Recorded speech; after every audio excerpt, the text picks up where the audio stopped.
We are going to take a look at an 1861 Navy made by Uberti Firearms. But I will be doing a buyer's guide on these replica cap and ball pistols. One has to be careful. If you notice, this box is different. This is actually sold as Taylor's 1861 civilian model.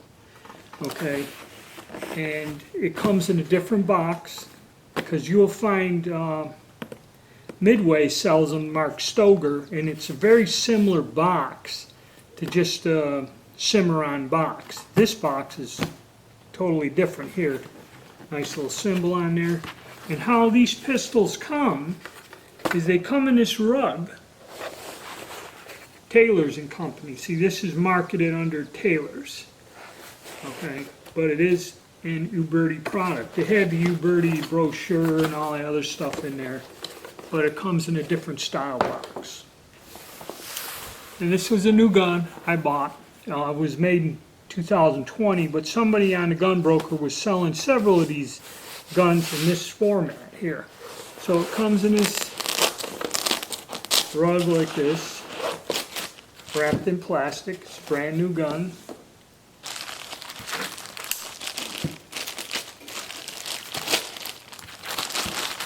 And here we go. Now, you'd say, why did you get this? Well, I guess this was kind of like the last model that Colt made, and they said that this was the, I don't know, the best one out of all in the end, his nicest design, similar to the 1860 but in 36 caliber. And this gun is slightly smaller than an 1860. Now what you have to watch out is you see here, the 1860, this one,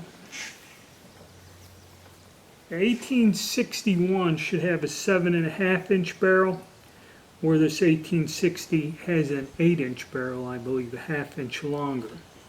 And you can see when you line it up, the barrel length where the latch ends in the 1860. Now Pieta makes an 1861 with the same barrel length as the 1860, which is incorrect.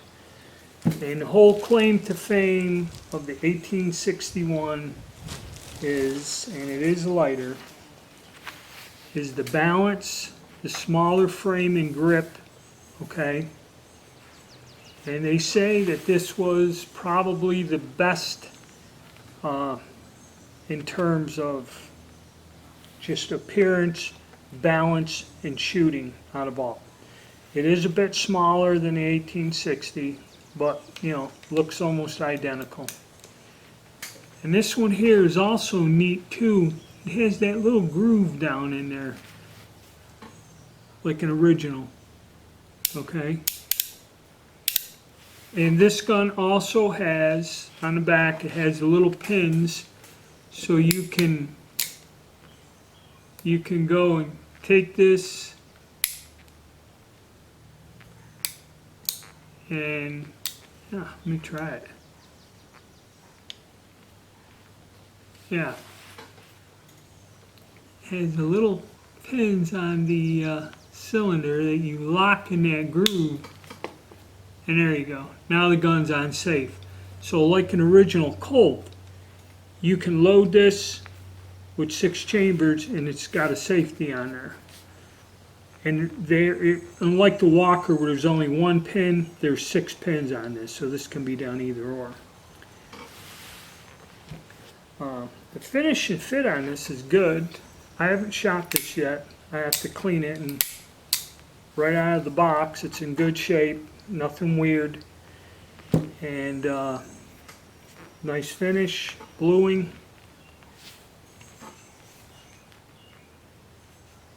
And also, this gun was made, the Italians changed it, 2020. And what is really neat about this, newer ones, if you guys are thinking of buying a newer one, I'll show you right here what's great about this. is I believe the Italians, I'll change the camera.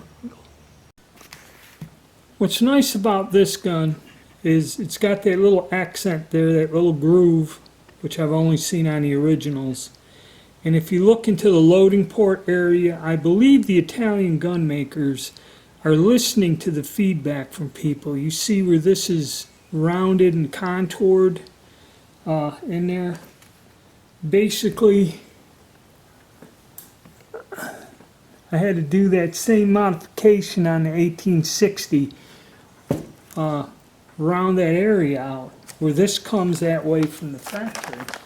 And what is that significant to is, I don't have a Colt bullet, but we'll take our Richmond Laboratory bullet, and we'll get it to where we can drop it right in there, be it with a paper cartridge or just the bullet alone, and it clears the frame and lines right up. And this does have the Colt style rammer, so it will not deform the bullet when it goes in. So this is all an added plus in there.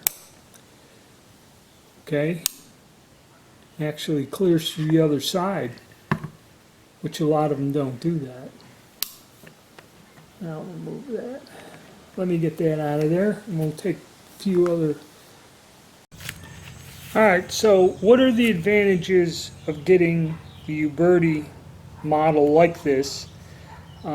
Is number one, like I said, this, you don't have to modify the frame whatsoever. It's more like an original with that loading gate area widened out to where you can load your conical bullets or any type of bullet or combustible paper cartridge without any difficulty. Plus it has that little groove in there, which I'm not quite sure what that is for, but like I said, I've seen them on originals. Another way you can tell you got a Uberti is if they pull this lever down in the photographs, like say you're buying it on the gun broker. Ubertis are marked underneath the lever. The marking's hidden. So that's one way to tell if you're buying an Uberti made gun. And like I said, the ram is the shaped for the conical bullet like the Colt bullets. Actually, this is a pretty close representative to a Colt. Very nicely made. We're going to get this out and shoot it with our Richmond Lab bullets, and hopefully if I get the mold, we'll have some Colt conical bullets to shoot in here. And check this out, because now it's getting hard to find round balls in stock, and I got just what I have, less than 100 of them is all I got. So I don't even know if I'd try round balls in this gun or not, because now I can't get them from Hornady or whatever, and they're sold out. Even the hand cast ones are sold out, which is crazy. But supposedly this was the ultimate design of Colts in terms of balance and that, and just however the story goes, this is why I kind of had to have one of these 1861s in the 36 in the collection. Okay, now if you find an 1861, it's in 44 caliber. It's not an 1861. Okay, and they will make these offshoot variants from different companies. But this is Uberti's model. Like I said, date code says it was made in 2020. And it's marketed by Taylor's, which is a nice gun. Okay. Alright, stay tuned. We're going to get out and shoot this thing here, hopefully in a short time.